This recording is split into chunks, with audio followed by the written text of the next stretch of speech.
Sangat konyol kalau orang mengatakan tidak ada masalah saya disiksa dulu di neraka, toh akhirnya saya akan masuk ke dalam surga. Ini perkataan syaitan yang akan menyesatkan setiap mukmin yang akhirnya menganggap remeh dosa. Bismillahirrahmanirrahim.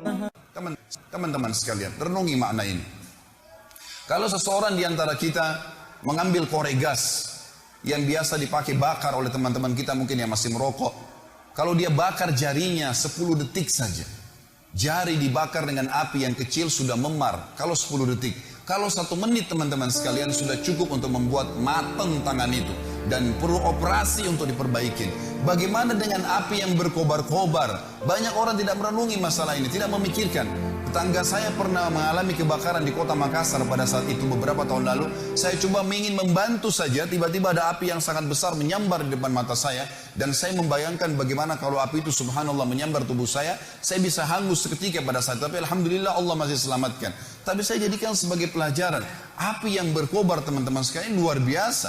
Kalau membakar maka akan menghanguskan tubuh seseorang. Allah mengatakan narullahil muqada, apinya Allah yang berkobar-kobar. Cukup sampai situ? Ternyata tidak. Allah masih sambung lagi.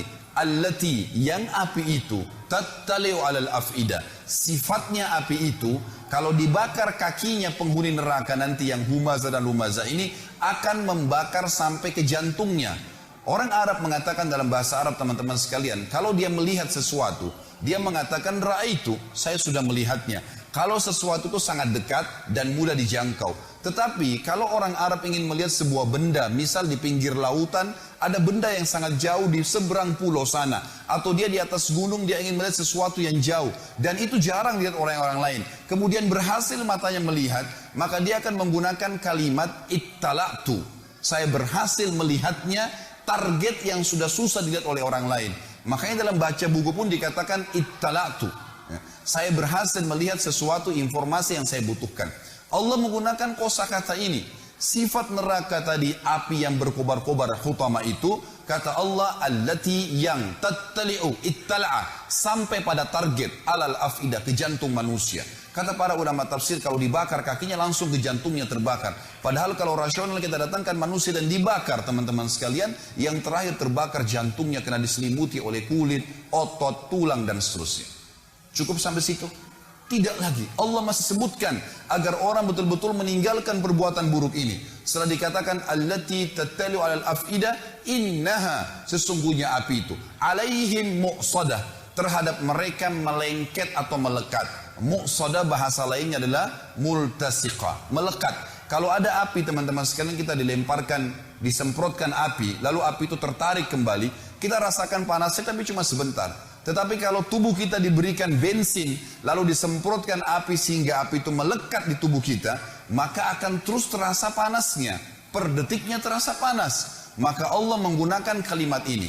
Api neraka hutama tadi itu bukan hanya berkobar-kobar, tapi pada saat disemprotkan ke tubuh seseorang nanti, na'udzubillah, yang melanggar melakukan dua perbuatan ini, apinya akan melengket ke tubuhnya sampai terbakar, baru padam api tersebut. Diulangi lagi, begitu terus, tidak akan pernah habis sampai dosanya dibersihkan oleh Allah Subhanahu wa Ta'ala. Dan ingat, ancaman ini berlaku bagi seorang muslim yang dengan syahadatnya pun dia sudah bisa masuk surga sebenarnya, tapi akan dimasukkan ke neraka. Dan ini baru satu jenis siksaan karena bahaya lisan dan contoh perilaku.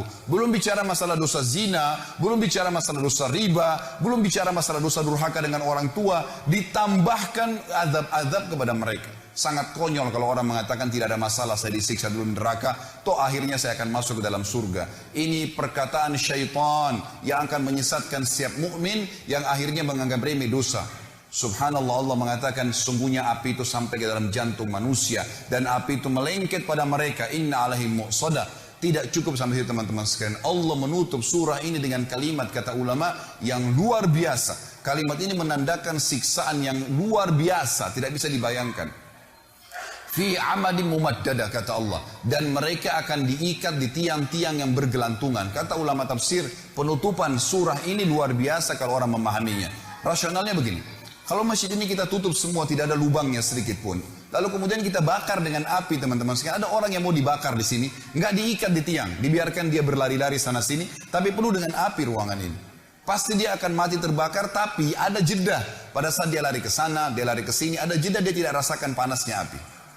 Kalau ada orang kita ikat di tiang masjid ini, lalu kita bakar, ditutup semuanya, dia nggak bisa lari karena terikat, juga masih ada jeda di mana dia bisa menginjak-injakkan kakinya ke lantai sehingga api dari bawah kakinya padam. Memang dia terbakar, tapi masih ada jeda di mana dia tidak rasakan panas. Tetapi teman-teman sekalian, renungi makna ayat ini, namanya tadabbur, mengambil hikmah dan hukum yang Allah inginkan. Kalau kita tancapkan tiang di atas atap masjid ini, ditancapkan tiang seperti misalnya tiang lampu yang besar, lalu kita ikat seseorang di situ, kemudian dibakar ruangan ini, dia bergerak kiri kanan pun tetap akan merasakan panasnya api siksaan tersebut per detiknya.